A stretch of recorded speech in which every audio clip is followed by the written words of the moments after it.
बताइए सर, अपना परिचय दीजिए। हाँ, हम मलय प्रामाणिक, हम कलकत्ता से ही हैं। तो इस फिल्म के साथ मैं एज ए एग्जीक्यूटिव प्रोड्यूसर जुड़े हैं।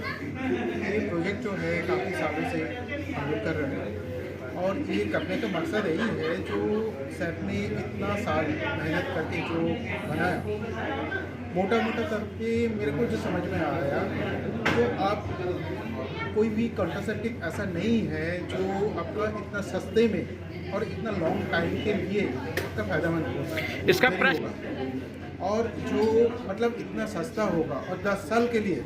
अब इसका सबसे बड़ा फ़ायदा है, जो हॉस्पिटल भी जो ऑपरेशन होता है मेल के लिए, उसमें ज़्यादातर केसेस में जो होता है, उसमें उसका स्पार्क जो है ऐसा ख़त्म होता है, क्योंकि वो स्पार्क को ब्लॉक करते हैं। और इसमें कोई स्पार्क ब्लॉक नहीं है। सेक्सुअली जो प्लेजर है ये आपको मिल सकता है।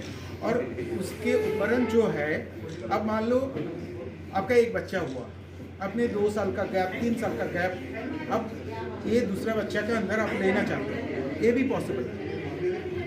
अब चाहो आप 5 साल के बाद आप अपना दोबारा बच्चा लेना चाहते हो, तो ये भी पॉसिबल है। तो ये अपना हिसाब से आप इतना इजी प्रोसेस है, जहाँ पे कोई प्लेजर की कोई कमी नहीं होगा और इतना अच्छा ये हो सकता है। और इंडिया जैसे कंट्री है जहाँ पे सबसे ज़्यादा पॉपुलेशन है, यहाँ पे तो ये मार्केट में आना बहुत ज़रूरी है।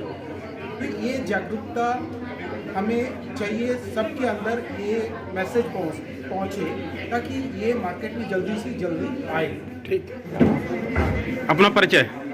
मेरा नाम मिथुन प्रामाणिक है। आई एम बंगाल से आया हूँ, मैं कोलकाता से basically. I am a documentary film maker. ये क्या, किस तरीके की डॉक्यूमेंट्री बनाई है आपने? ये जो डॉक्यूमेंट्री है बेसिकली एक साइंटिस्ट को लेके। ये जो साइंटिस्ट है उनका उम्र है 85 और उन्होंने एक जो आविष्कार किया, ये kind of a revolutionary invention, male contraceptive. ये सिर्फ मेल कॉन्ट्रासेप्टिव नहीं है, ये रिवर्सिबल मेल कॉन्ट्रासेप्टिव। तो उनका जो काम है ऑलमोस्ट 50 इयर्स उन्होंने इसका बारे में रिसर्च किया। तो यही उनका जो एक तो उनका जो इन्वेंशन है वो भी है, और उसका साथ उनका ये इन्वेंशन को मार्केट में आने के लिए उनका जो स्ट्रगल है, that is the subject of my film. किस तरीके की मेडिसिन इन्होंने, किस तरीके का इंजेक्शन तैयार किया?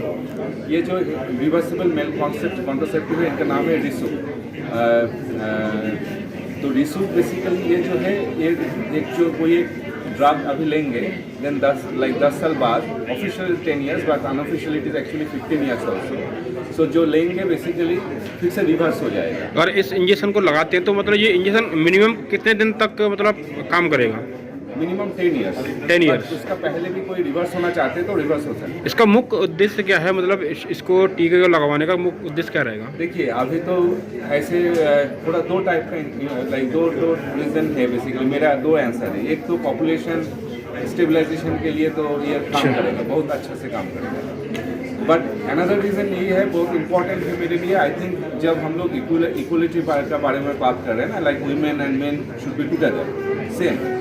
जब हम लोग जो कैफे में हुआ ये शीरोज हैंगआउट का टॉकिंग अबाउट वुमेन, सो तो ये जो जब जितना कॉन्ट्रासेप्शन है सब महिला के लिए ना, तो पुरुष के लिए भी कुछ होना चाहिए। कभी कभी मतलब ऐसा पाया गया है कि मतलब ये इंजेक्शन लगा जाओ, उसका साइड इफेक्ट हो गया हो? no, इसमें कोई साइड इफेक्ट अभी तक हुआ नहीं। That is the reason ICMR ने डिक्लेयर कर दिया था 2019 में, इसका कोई साइड इफेक्ट नहीं है। एंड उसके साथ उसका बेनिफिट और एक है, जो एडवांस जो रिसर्च है, बेनिफिट है प्रोस्टेट कैंसर के लिए भी, जो बहुत काम का आएगा। ठीक। संजना महेश्वरी, चंद्रा हॉस्पिटल आगरा में, फतेहाबाद रोड पर मेरा हॉस्पिटल है और मैं एक प्राइवेट प्रैक्टिशनर हूँ। ये आज जो डॉक्यूमेंट्री यहाँ पे दिखाई है, इसका क्या रीज़न रहा? ये डॉक्यूमेंट्री एक वैज्ञानिक के जीवन संघर्ष की कहानी दिखाई गई है कि वो किस तरह से पहले अपने जीवन में एक इंजीनियरिंग का प्रोफेसर होते हुए भी मेडिकल में इंटरेस्ट होने की वजह से दोबारा से मेडिकल करते हैं, MBBS करते हैं, क्योंकि गवर्नमेंट कुछ ऐसी अड़चनें पैदा कर रही थी जिसकी वजह से वो इंजीनियर होने की वजह से एक गर्भ निरोधक, पुरुष गर्भ निरोधक को उसको अप्रूव नहीं करा पा रहे थे। इसलिए उन्होंने एक मेडिकल स्टूडेंट बनकर, डॉक्टर बनकर इसको अप्रूव कराने की कोशिश की।